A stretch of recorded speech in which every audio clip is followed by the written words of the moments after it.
Aquí es donde empieza realmente la parte interesante de lo que es la historia del arte contemporáneo, ¿no? Comienza la lucha de los artistas en el siglo XX en búsqueda de otras expresiones artísticas. Y entonces la parte osada de la autora de este libro es que escoge únicamente 6 obras artísticas y 6, por supuesto, artistas diferentes para ilustrar este punto. Por supuesto, muchos de ustedes, sobre todo las personas que sean duchos con lo que es el mundo artístico y la historia del arte, no estarán de acuerdo con las obras elegidas, pero bueno, una vez más, no lo escogí yo, lo escogió la autora, ¿no? Entonces, son 6 obras artísticas pertenecientes a 6 artistas diferentes, innovadores, que rompieron con paradigmas. Cada uno de ellos rompieron con diferentes paradigmas de la época hasta llegar a lo que es la expresión, lo que se considera la expresión artística de hoy en día. Bueno, los primeros 3 que el libro presenta son estos: Matisse, Pablo Picasso y Kandinsky. Matisse, la obra de 1905, Picasso 1907 y Kandinsky de 1913. Empezamos con Matisse. Esta obra se llama La Raya Verde o Madame Matisse. Es la esposa de Matisse, ¿no? Entonces, ¿qué fue lo impactante de esta pintura? Como ustedes ven, la mitad de la cara de la señora Matisse está pintada de una manera, mientras que la otra de una manera diferente. Y sobre todo, en la mitad de toda la cara hay una raya verde que lo atraviesa. La primera vez que Matisse presentó esto en una exposición, dijeron: pobre esposa. Pobre esposa, ¿por qué? O sea, estaban peleados. No sé por qué le hizo tal cosa a la esposa. O sea, no se ve bonita ni nada. Pero aquí, lo que Matisse en realidad quiso decir fue que no tengo por qué estar pintando las cosas como yo lo veo, ¿no? O sea, fue la negación de lo que es pintar las cosas tal cual como se ven. O sea, probablemente el color más natural de la señora Matisse era este color. Pero ¿por qué tiene que ser ese color? ¿Por qué no puede ser amarillo? ¿Por qué no puede ser verde? ¿Por qué no puede ser otras coloraciones? ¿Por qué el fondo no puede ser un tricolor, por ejemplo? Entonces esto fue el primer paradigma que se rompió en el viaje que vamos a tener a lo largo de lo que es el siglo XIX hasta el presente, ¿no? El segundo, por supuesto, es el gran genio Pablo Picasso, con la obra que se llama Las Señoritas de Avignon. La primera vez que uno ve esto, de hecho, la primera vez que uno ve cualquier pintura de Picasso, uno no sabe qué fue lo novedoso que hizo Picasso. Porque aquí vemos varias caras, donde la cara de repente los ojos están viendo para un lado, pero la nariz por otro lado. El cuerpo está viendo hacia el fondo, pero la cara está viendo hacia el frente. La coloración, tal vez la sombra, la luz, la mitad del cuerpo es una, mientras que la otra mitad es otra. Entonces, ¿qué fue el paradigma que quiso romper Picasso? ¿Qué fue lo que Picasso quiso hacer, ¿no? Entonces, si nos acordamos de Da Vinci, uno de los grandes logros que logró Da Vinci fue lo que es la perspectiva, ¿no? De darle como profundidad a las pinturas.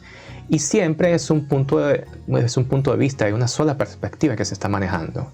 Picasso dijo: ¿por qué tiene que ser así, ¿no? Entonces, aquí son varios puntos de vista que están concentrados, que están condensados en una sola pintura. Una forma fácil con la cual la autora explica esto es con un dado.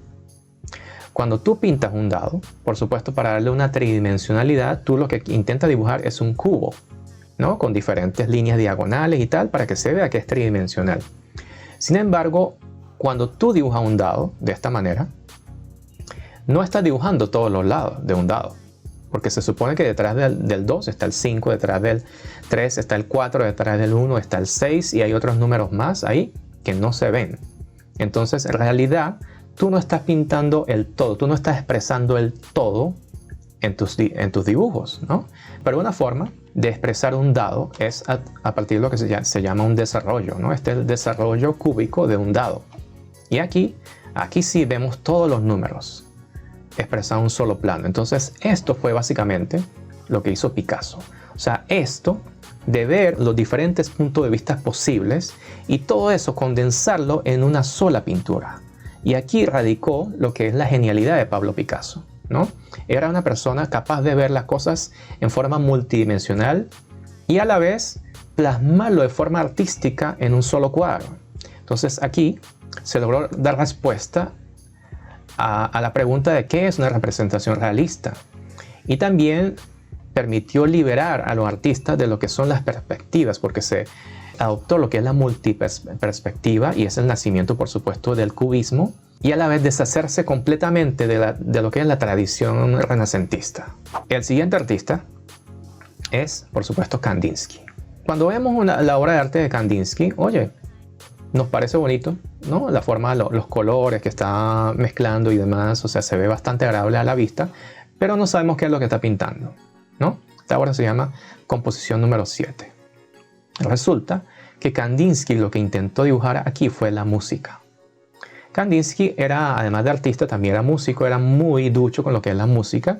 Y como ustedes saben, composición, además del punto de vista de la pintura artística, también existe la composición musical. Entonces aquí lo que él quiso expresar fue un pensamiento abstracto que tenía en su mente la música, plasmarlo en un lienzo bidimensional. Y con esto la pregunta que se estaba haciendo Kandinsky fue: ¿acaso es necesario pintar algo específico? O sea, ¿es necesario pintar una manzana? ¿Es necesario pintar un paisaje? ¿Es necesario pintar una mujer, una modelo? O sea, ¿es necesario realmente pintar algo que se ve, algo que existe en la realidad? ¿Por qué no pintar algo que no existe? ¿No? Y esto marcó el inicio de lo que es el arte abstracto como tal. Y los últimos tres artistas que se explican en el libro son estos tres, que son Duchamp, Pollock y finalmente Warhol, ¿no? Aquí coloqué una línea anaranjada.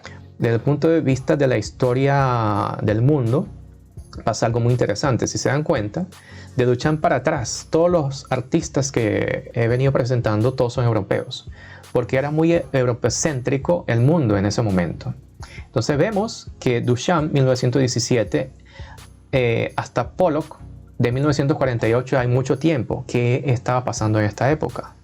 En esta época estaba pasando la Segunda Guerra Mundial. Y cuando termina la Segunda Guerra Mundial, que Europa queda devastado y Estados Unidos surge como el gran ganador, entonces aquí se cambia un poco lo que es el balance de poder, por lo menos en el mundo artístico, ¿no? Donde Pollock y Warhol son norteamericanos, son de Estados Unidos. Entonces aquí también, desde este punto de vista, está pasando algo muy interesante. Entonces Duchamp, el famoso urinario de Duchamp, que se llama La Fuente, ¿no?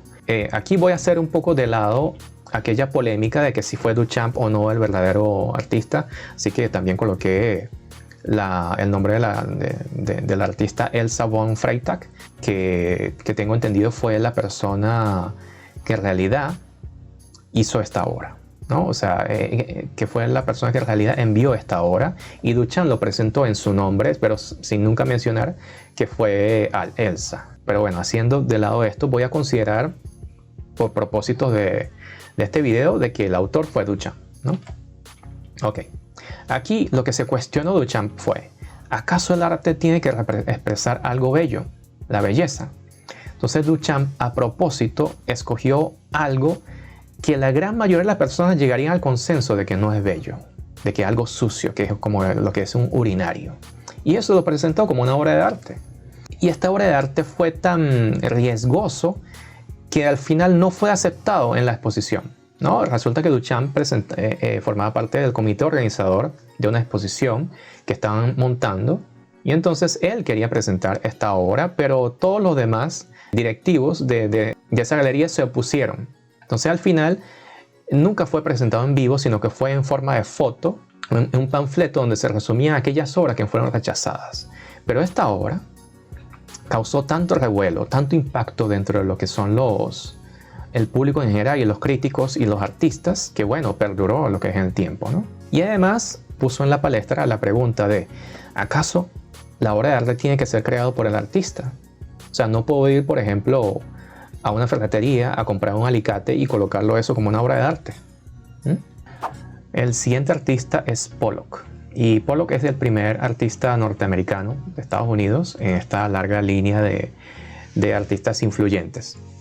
Entonces esta obra se conoce como la número 1A, y es famoso porque para la época fue vendido por una suma exorbitante, que en este momento no me acuerdo el monto, pero era bastante, ¿no?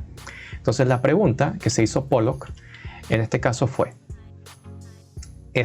¿acaso cuando nosotros estamos al frente de una obra artística, estamos viendo una obra o una imagen más allá de la obra? ¿No? Porque él dice que cuando nosotros empezamos a detallar, empezamos a ver, apreciar una obra, al mismo tiempo hay cosas que nosotros perdemos de vista. Y una cosa que perdemos de vista cuando estamos viendo, por ejemplo, la Mona Lisa, es que sencillamente nosotros estamos viendo gotas de pintura sobre un lienzo.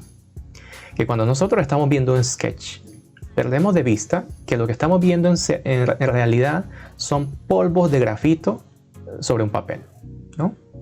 Entonces, cada vez que alguien pinta algo, pintamos una imagen, ¿no? Entonces, una imagen tridimensional, o puede ser incluso un pensamiento artístico, pero siempre es algo que percibimos o que tenemos en la mente y lo plasmamos en un lienzo. Pero Pollock fue el primero que no hizo esto, ¿no?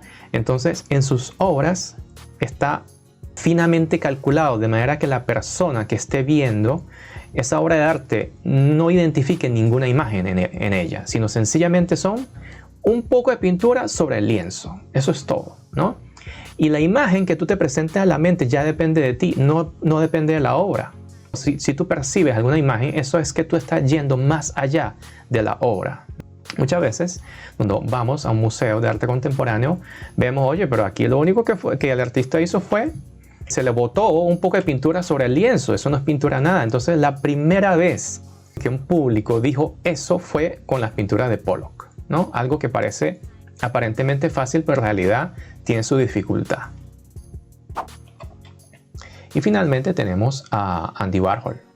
Esta obra se llama Brillo Box. Bueno, para nosotros no es muy familiar esto de Brillo, ¿no? ¿Qué será Brillo, no? Brillo es algo como esto, el Tide, ¿no? Esto es una caja de detergente para lavadora. Entonces Brillo era una marca muy famosa de detergente para aquella época. Y lo que Warhol hizo fue imprimir lo que es la portada, ¿no? De estas cajas y pegarlo en diferentes cajas y ponerlo uno sobre otro, y eso era su obra artística. Y aquí lo que Warhol quiso cuestionarse fue, ¿qué es arte? O sea, ¿cuál es el límite que existe entre lo que es arte y lo que no es? Porque aquí lo que él está haciendo es sencillamente agarrar un detergente que ya existe, que ya fue hecho por otra compañía, otra persona, agarrarlo y amontonarlo uno sobre otro y darle una connotación artística, ¿no? Entonces aquí también se cuestiona que acaso tiene que haber un esfuerzo extra de parte del artista, ¿no? Entonces esto en realidad, ¿qué será? ¿Será un montón de cajas de detergente uno sobre otro o sería arte? ¿Ok?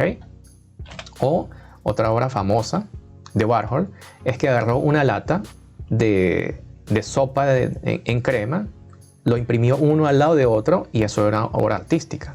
Entonces, ¿eso realmente será una obra artística o sencillamente sería un poco de latas colocados uno al lado de otro, ¿no? Entonces, la conclusión, por supuesto, que llega Warhol es que no existe un límite entre lo que es el arte y lo que no lo es. Entonces ya es casi que la negación del propio arte, ¿no? Entonces una vez que se llega a este punto, ya uno dice, oye, pero ya no hay para dónde más coger. Entonces esto nos trae al punto inicial, como empezamos este video. ¿Esto es una obra artística? Sí lo es. Sí es una obra artística. De repente podemos ver, viendo la historia como lo hemos visto en este video, entonces aquí vemos la influencia, por supuesto, de Duchamp, vemos la influencia de Pollock, vemos la influencia de Warhol, ¿no? Pero además de esto, tal vez una cosa más, porque las obras artísticas tienen que ser duraderas en el tiempo. Entonces tal vez una de las cosas que el artista quiso romper, el paradigma que quiso romper en este caso, fue que una obra de arte tiene que ser perdurable en el tiempo. En este caso, este cambur es un cambur original, orgánico, que se va a pudrir mañana o pasado mañana. Entonces todavía hay muchos paradigmas que los artistas están rompiendo constantemente para presentarnos a nosotros una forma fresca de ver el mundo. Y quisiera terminar este video con una reflexión, porque lo que la gran mayoría de las personas dijeron cuando vieron esta obra de arte fue lo siguiente: yo también lo puedo hacer. O sea, ¿qué me cuesta agarrar un tirro de esto que lo venden en cualquier ferretería, comprar un cambur y pegarlo en la pared de mi casa? Pero realmente ahí estás replicando lo que hizo el artista. O sea, si tú estás, por ejemplo, haciendo una exposición de arte en una galería en Miami, ¿tú te atreverías a hacer esto? Pegar un cambur con un tape en la pared y venderlo en $120,000. Incluso creo que el precio que tiene forma parte de lo que es la expresión artística.